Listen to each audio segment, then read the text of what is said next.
اعوذ باللہ من الشیطان الرجیم، بسم اللہ الرحمن الرحیم۔ قال رب اشرح لي صدری ویسر لي امری واحلل عقدۃ من لسانی یفقهوا قولی۔ عزیز طلباء، میں نے آپ کے سامنے سورہ طٰہٰ کی چند آیتیں تلاوت کی ہیں۔ ان آیات میں تقریر کیسی ہونی چاہیے، تقریر میں کیا کیا خوبیاں ہونی چاہیے اور اچھی تقریر کس کو کہا جائے گا، وہ ہمیں قرآن کی ان آیت سے معلوم ہوتا ہے۔ اس میں پہلی بات جو حضرت موسیٰ علیہ السلام کی زبان اللہ تعالیٰ نے کہلوائی وہ ہے دعا۔ قال ربی، اے میرے رب۔ حضرت موسیٰ علیہ السلام اللہ تعالیٰ سے دعا کر رہے ہیں کہ اے اللہ، مجھے جو ہے اچھی تقریر کرنے کی مجھے توفیق عطا فرما۔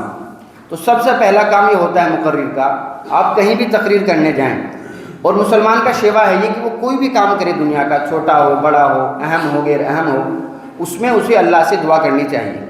تو پہلی چیز کیا ہے کہ جب ہم تقریر کریں یا ہمارا تقریر کرنے کا نمبر ہو یا ہمیں کسی جگہ تقریر کرنی پڑے تو ہم اللہ سے دعا کریں کہ اللہ میری زبان سے جو بھی بات نکلے وہ جو ہے بہتر سے بہتر ہونی چاہیے۔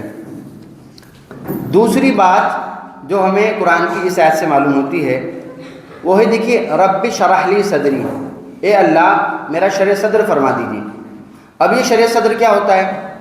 شرح صدر مطلب کہ جس عنوان پر آپ کو تقریر کرنی ہے وہ عنوان آپ کی پکڑ میں آ جائے، وہ موضوع آپ کی پکڑ میں ہو اور اس موضوع پر آپ کو مکمل قدرت حاصل ہو کہ آپ اس کو کسی بھی طریقے سے آپ اس کو بیان کر سکتے ہوں۔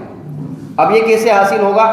یہ حاصل ہوگا آپ کو معلومات جمع کرنے سے، دلائل کی بنیاد پر بات کرنے سے اور لوجک استعمال کرنے سے۔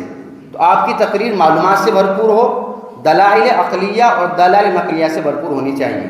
تو اگر آپ میں یہ اپنی تقریر میں آپ نے پیش کر دیا تو یہ آپ کی تقریر کی اچھی ہونے کی دلیل ہوگی کہ آپ نے تقریر کو بحسن خوبی پیش کیا۔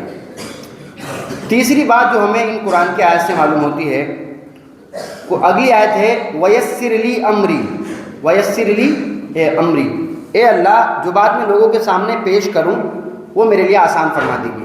ایک تو اس میں دعا کا پہلو ہے کہ بندہ عاجزی اختیار کرے، اور دوسرا پہلو اس میں یہ ہے کہ آدمی اپنی بات کو لوگوں کے سامنے اچھے طریقے سے پیش کرنے کی کوشش کرے۔ اور آخری بات اس میں فرمائی گئی وَيَفْقَهُ قَوْلِي، کہ سامنے والے جو میرے مخاطب ہیں وہ میری بات اچھے سے سمجھ جائیں۔ یفقہو لفظ فقیہ استعمال ہوا، فقیہ کہتے ہیں بات کو بہت گہرائی کے ساتھ اور اچھے سے سمجھنا۔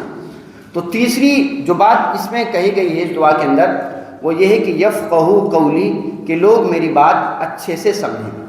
تو اگر آپ کی دعا کے اندر، آپ کی تقریر کے اندر اگر یہ خصوصیات موجود ہیں، آپ نے معلومات اچھی جمع کی، دلائل اچھے جمع کیے، دوسرا آپ نے بات کو پیش اچھے سے کیا، اور تیسری بات آپ نے بات ایسے پیش کر دی کہ سامنے والے آپ کی بات اچھے سے سمجھ پائیں، جو آپ لوگوں کو سمجھانا چاہتے ہیں، اگر لوگ آپ کی وہی بات سمجھیں تو پھر آپ کی تقریر ایک اچھی تقریر کہلائے گی، ایک کامیاب تقریر کہلائے گی۔ اللہ تعالی ہم سب کو اپنی تقاریر میں ان صفات کو اپنانے کی توفیق عطا فرمائیں۔